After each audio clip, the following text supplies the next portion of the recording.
Agriculture on the move. Agricole en mouvement. Agriculture on the move. Agricole en mouvement.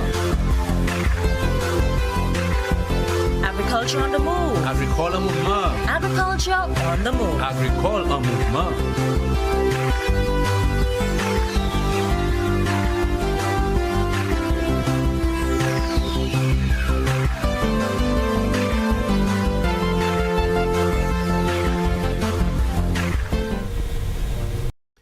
Good day again, St. Lucia. Welcome to the program, Agriculture on the Move. My name, Philip Sidney, your host. Before we get into our discussion today, I want to reflect on the Independence Seafood Festival we had a few Sundays ago.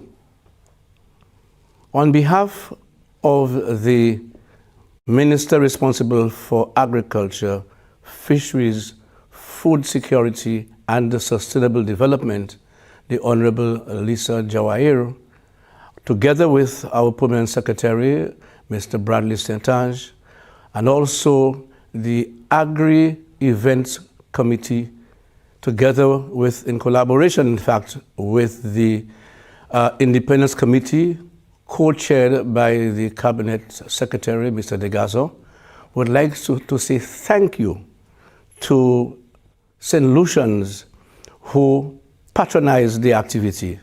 By all accounts, we were told it was a huge success, so I want to say thank you very much for being there. I also want to say a big thank you to the Honorable Richard Frederick, who is a parliamentary representative for Central Castries, but also under his portfolio, his responsibility for the Castries Constituency Council under the leadership of the Mayor, Geraldine Gabriel. I want to say a huge thank you for the support given to ensure that this activity was a success. To your team, I want to say thank you, your line staff, Mr. McGrath and his team, who cleaned the pre-cleaning of the venue, the taking off the garbage, and the whole shebang. I want to say thank you very much, Mr. McGrath. And of course, to Ras and his 10 team, I want to say thank you immensely. I also want to say thank you a big thank you again to Honorable Richard Frederick. He has always supported this activity from the time he became the rep for Central Castries. It's an activity held in his constituency, and he saw to it that everything went well. He was present there on the day physically. He spent the day with us, and of course I knew he enjoyed it. He loved his blackfish, which he got, and of course he was right there by Big Mama. He enjoyed himself to the maximus. Thank you again for the success. Thank you again for being there for us. And again, I'm happy that our Honorable Minister of Agriculture was present together with the PS. They too had a lot to say. They told the crowd what was essential. And of course, I'm hearing she's saying that she needs one in the south. That we have to look at. Again, I want to say a big thank you for what happened. My sponsorship, I want to say thank you to CCC, of course, your main one. The brewery, I want to say thank you to Darren for being there for us with all your goodies, all your various products that we're able to give free to the public. Thank you. St. Lucia Distillers, thank you again, Dwayne. Flo, thank you again for your tents. Trenton, thank you for being there for us. Barron's Foods, Mr. Ramchatan, as usual, always giving us products to give away to the public. A big thank you. Maxi Stores, the St. Lucia Fire Service for hosting down the venue. Thank you, big time. And of course, the vendors. Without you, it would not have been a success. But again, we have to look, people keep talking about price gouging. That's for another show. We will have a discussion with you on that again. And of course, the boys in the yard, thank you again for being there, for ensuring that the place was clean together with us. Thank you, a big thank you, the police, the doctors and nurses. Thank you immensely. Now to our program. With me today is Mr. Carl Gustav, who is a forest officer attached to the Department of Forestry in the Ministry of Agriculture. And of course, we are discussing World Wetlands Day, which was on the 2nd of February. and I was told that was a huge success. Sorry that we could have been here to discuss it, but we are here now. Carl, tell us the definition of wetland. Okay. Well, you would have okay. A wetland is an area of land that spends a certain period of time being inundated, right? So it is called a wetland because of the fact that you would have. It is normally an area that have some level of inundation over a prolonged period. So it's not like, for example, just a little river basin that during a flash flood, and it dries up. Yeah, then it dries up. It's an area that is persistently or consistently wet for prolonged periods of time, and that wetland now would have specific types of flora and fauna that are adapted to those kind of conditions, right? Okay. And you have different types of wetlands, right? You may have the wetlands from the perspective of mangrove stream. You may actually have areas that are just like inundated grasslands, you want to call it, almost like grasslands, right? You may have swamps and so on that may not necessarily be mangrove, because mangrove would have to have the presence of the mangrove species, the red, the black, the white, and so on. Correct. Right? So you will have different types of wetlands. Right? You will also find that most of the wetlands are usually found on the coastal areas that are near to and low-lying areas as well. But that is not always the case. You may have those low-lying areas being far from the coast. Okay. But from our context, as for example, as islands, most of our wetlands are found on our coastal areas. You have the fringe mangrove, you have the open inundated grasslands and so on that get completely flooded for most of the year or large parts of the year and so on. So I'll just give you an example. You have the Makote mangrove. That's the biggest one, right? That's the biggest mangrove we have on island. But just immediately north of the Makote mangrove, you have the Borai Pond. Yes. So you have two examples of wetlands that are side by side, that are different when you look at it from the formation and what you would find there. So what are the significance, looking at both of them? Okay, so I would say to you this. Before I even go to the significance, I just want to pay a little, focus on what it was the commemorative day. Yes. And they would have a slogan every year, Right. right? So this year's slogan was wetlands for traditional knowledge and cultural heritage, right? Now, from our perspective as a small island, as St. Lucia, what significance does our wetland have? I would tell you. Our wetlands, we love crabs. We consume a lot of crabs, Yes, right? yes. The wetlands also play a significant role as nurseries for our fisheries. Yes. And you know, They those spawn islands and everything. spawn there. They have a time to actually get to a certain size Before they get out. before they can get out into the ocean and so on. There's a significant amount of bird, avian fauna that actually utilize the wetlands, as well as those that are migrating, that come from up north during the winter and so on. By the Borai Pond. The Borai Pond. Yes. But you'll also find in areas like, for example, the Denry mangrove. You know, in that little delta of the Mabuya Valley, Mabuya River, you would have, some That's of Fodor. those in Fodor, right? You would see some of those migratory birds all around the island. Wherever you have either mangroves or you have ponds and so on, like swamps and so on, you would see those birds that you do not see year-round come in during the winter season.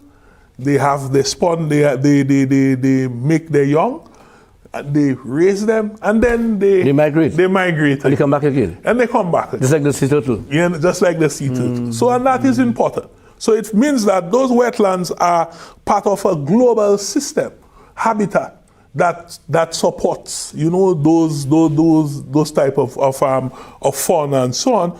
And they also now would help to enrich certain things, because guess what? there are native predators that may depend on the fact that, hey, those birds come, some of the youngs do survive. Yes, So some of the scavengers get something else to eat. Scavengers may actually feed on things like the shells and them kind of things.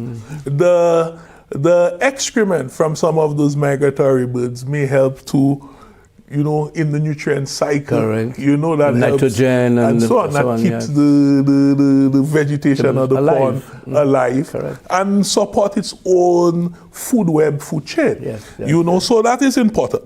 We also do a lot of extraction of stuff from the wetlands. Yes, that's For example, that's livelihood. So, for example, in Makoti, we do have the history of charcoal making. Correct. And there have been a lot of strides, you could say, effort to try to make this a sustainable action, a sustainable activity, by ensuring that you have an organized group, and that group now will have a shifting harvesting regime that they do not overexploit and lead to the degradation of those wetlands. So who monitors that?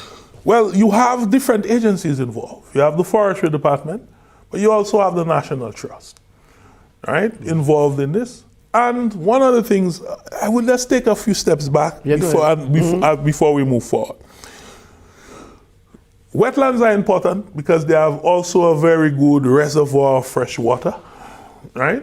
They also now contain a lot of different biodiversity and unique species and so on. So globally you find certain types of crustaceans, certain types of crocodiles and so on that may only be found in certain wetlands. You may even have in some of those deltas things like river dolphins and so on that are not normally found, that are only freshwater dolphins and so on, right? Okay. So that is important. There was a recognition that the wetlands globally were under threat, in that those wetlands, people were like, hey, if I am doing agriculture, why can't I not plant in those wetlands? There's the water is available right there. So people started, destroying some of those wetlands for agricultural production and so on. Certain people now in those areas where those wetlands are important for water, potable water, people were, you could find over-abstracting, over-exploiting the species there and so on. So there was a convention that came into effect originated in 1971. And it was signed, or it was launched in Ramsar, Iran, in 1971. Now, St. Lucia became, I think, a signatory around 2002, if I'm not mistaken. Okay. And we declared the Makoti as well as the Savans as our Ramsar sites, with the main one being the Makoti mangrove. Yes. And this is also the largest mangrove on island, right? But we have a number of you could say, mangrove and other types of wetlands on island. Even in the same Viewfort area, you have the Savans Bay zone, but you also have that area there by the airport, right? That drains off by True Value. True Value, yes. That entire zone there is also Sandy Beach area. A wetland, you know? Yes. So at the end of the day, you would have a number of these around the island, and you may even have some wetlands that originated as, like you say, artificial wetlands, from the perspective of they were made by man, they were man-made, but over time they become naturalized as vegetation appeared, as the wildlife you start using it opportunistically and so on, right? So you have that. One of the issues that we have though here is the bulk of our wetlands are privately owned. Serious? Or they're on private lands. But you also have a scenario too where there are multiple agencies that might have responsibilities. So because of that, now you find the management, the day-to-day management of our wetlands is not as effective as it should be. So what do you think should be done to those wetlands? Should it be acquired by government to ensure that you have stability? In some instances, yes. Unfortunately, we know that, as we say, most of our wetlands are found on the coast. And you find if the lands are privately owned, there's a big incentive for development of the coastline, for tourism and housing and so on and so forth. I think there's one that's under threat, the one in Schwarzday. What do you call the beach again? We talk about Shabusha. Sabusha. Yeah. And there's a natural mangrove there. Exactly. Yeah. But we may find this is repeated all around the island, right? I would tell you, but look, in that area there where, is it Harbour Club? Yes. Yes. That area there had a little mangrove. In the little kuya there. Exactly. Yes. But that... Yeah, that will go. It will go. Because they're building a hotel right there too. Exactly. And this is privately owned land. Yes. So we have that challenge in that as small islands, we need to develop economically. Right, we must do that in order to provide more opportunities for our people and so on. However, we have to find the correct balance. Yes. Right? Yes. So changing acquiring some of those that are still there is something that in my opinion should be done. But also you could have some sort of co-management agreement with the landowners. Some sort of incentive to the landowners to say, hey, we recognize and we may not be able to buy it or purchase it from you, but then we can actually give you some sort of incentive. Yes. Be it a certain tax breaks or whatever it is, be it certain access to certain whatever. Maybe tourism or something like this. Whatever. You know, whatever agreement may be amenable. To save it. You know, to save it. Right? Could it be a situation where, okay, we agree to hold that land in trust for a certain amount of time? So even if the ownership of the land is not transferred, but we have an agreement that the use of the land be maintained over time. There is no land use change, right? We also have natural threats to those mangroves. That's what I was coming to. So you have things like sea level rise, which is a natural threat. But we also have an emerging threat, which is, in some instances, might be causing some of the dieback that we are seeing. Yes, so what's causing that? Well, there may be a number of issues that have coalesced in some cases. So we may have a situation that, since we are constructing high up in the watersheds, we are changing the natural drainage patterns of the land. Yes. So in some instances, we may not be getting the level of recharge flowing to those wetlands that used to happen. Okay. So some of that might be diverted because you put a concrete structure, a concrete drain. So the water goes somewhere else. So the water goes somewhere else. So in the case of Makote, we see that some of that water that used to flow from where the stadium is and flow across has diverted. Yes. And then now you also have the situation where you have abstraction for agricultural production as well, where you may have too much abstraction beyond the point of the resource.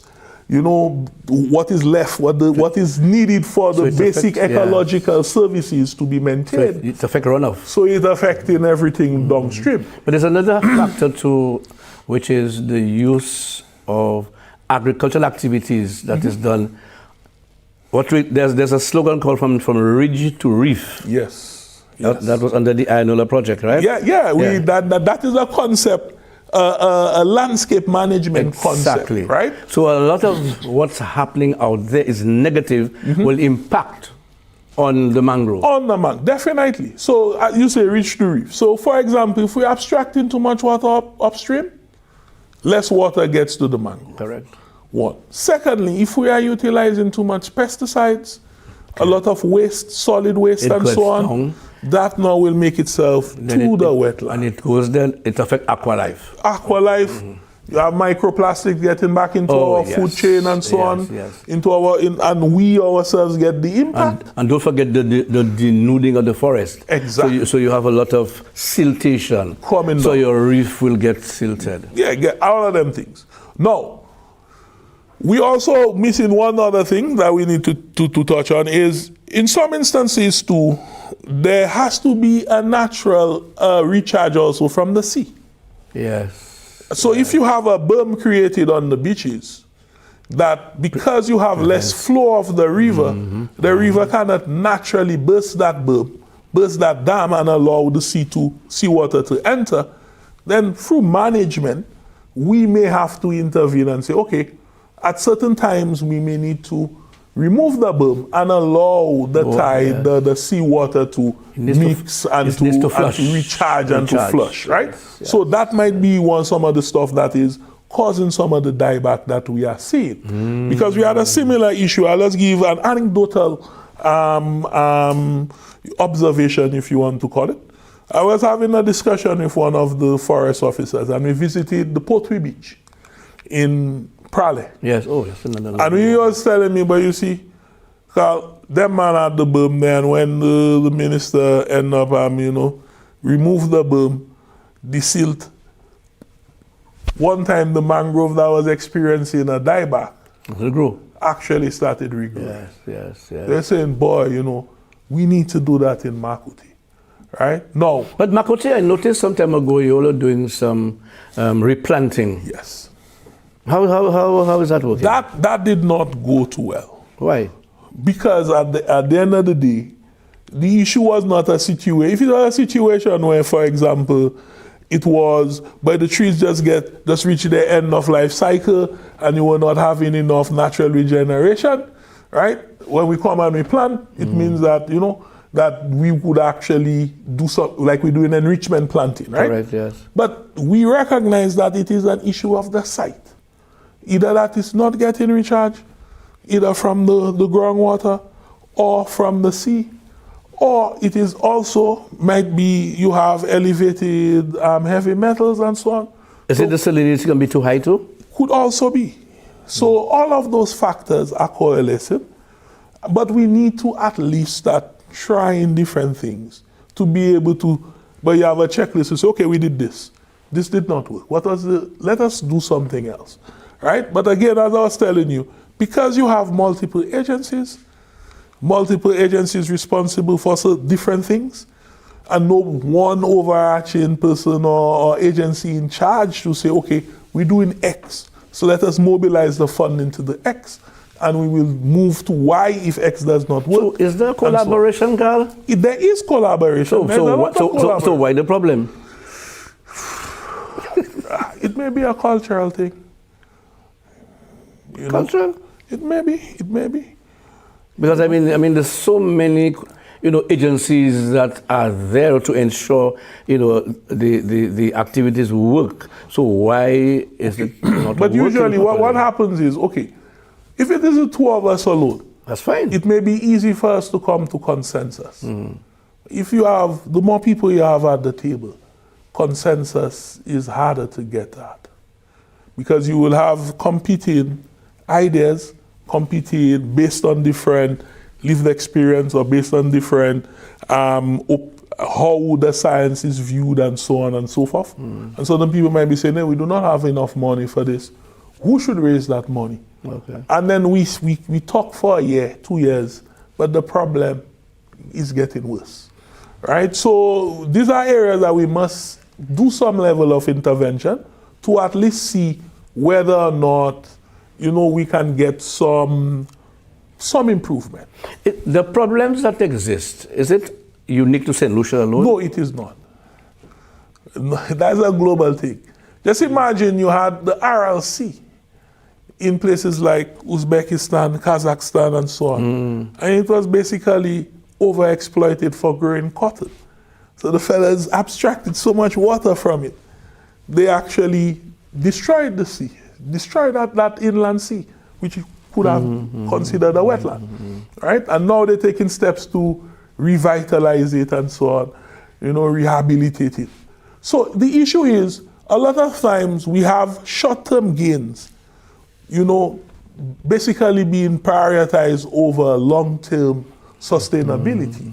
And that is where we have that issue. Because guess what? The mangrove play a very critical role in terms of storm surge. Yes, a lot. As well as from inlands, from wind damage. So the storm surge, what the wetlands supposed to function is, this is almost a big sponge. To hold and then drop. And then drop. So the water comes in during the times of a hurricane and so on, or you have some very high tide. the wetland captures that water, slows down the rate at which the physical, mechanical energy of that water.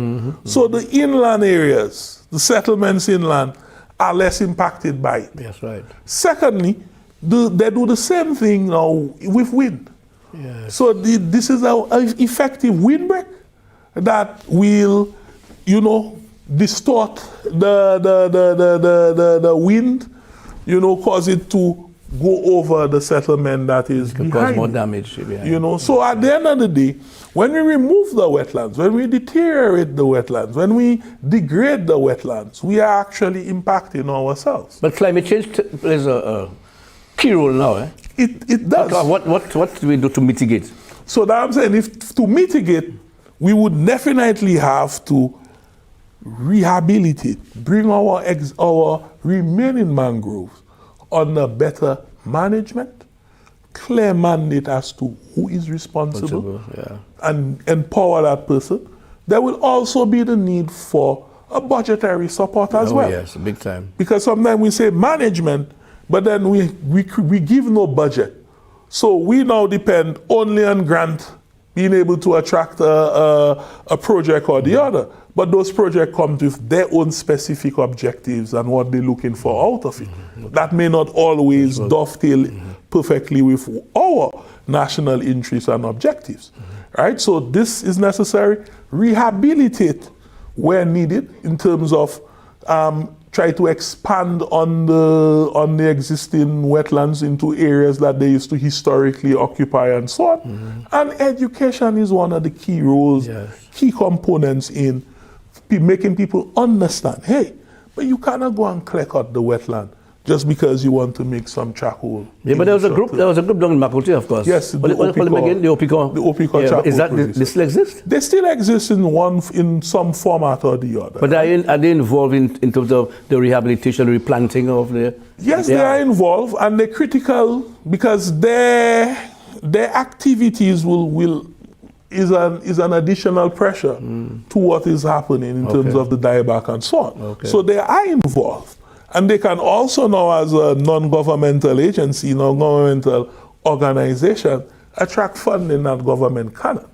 However, if we are to bring the area on the proper, do the type of interventions that are needed, you still would need to have an overarching agency that is involved, that is key, that can take certain management decisions. But remember, Makote, Savans, Maria Islands is part of a protected area as well, called Persepa. So that in itself also means that you have another management protocol, management group, that is involved there. Okay. And that in itself, once you have multiple agencies, there are always cracks that things escape where people argue over who is responsible while the problem might be getting. In 3 seconds, final words. The final words is the mangrove are essential for us. We depend on it for our fisheries. We depend on the wetlands for our fisheries. We have a cultural connection with our wetlands. We eat a lot, we consume a lot from our wetlands, and it is part of the landscape. True. It is an essential ecotype that must be preserved. Yes, I like that. Thank you. Carl, thanks for being here. Have you again. Always a pleasure. Whenever you're ready. All right, thanks again. You've been watching Agriculture on the Move. We want to thank you for viewing the program. And remember, agriculture is our business, and eat fresh. Say Lucia's best. I'm Philip Sidney. Say goodbye and see you again. Thank you, my brother. Yes, sir. Yeah. Agriculture on the Move. Agricole mouvement. Agriculture on the Move. Agricole en mouvement. Agriculture on the Move. Agricole mouvement. Agriculture on the Move. Agricole en mouvement.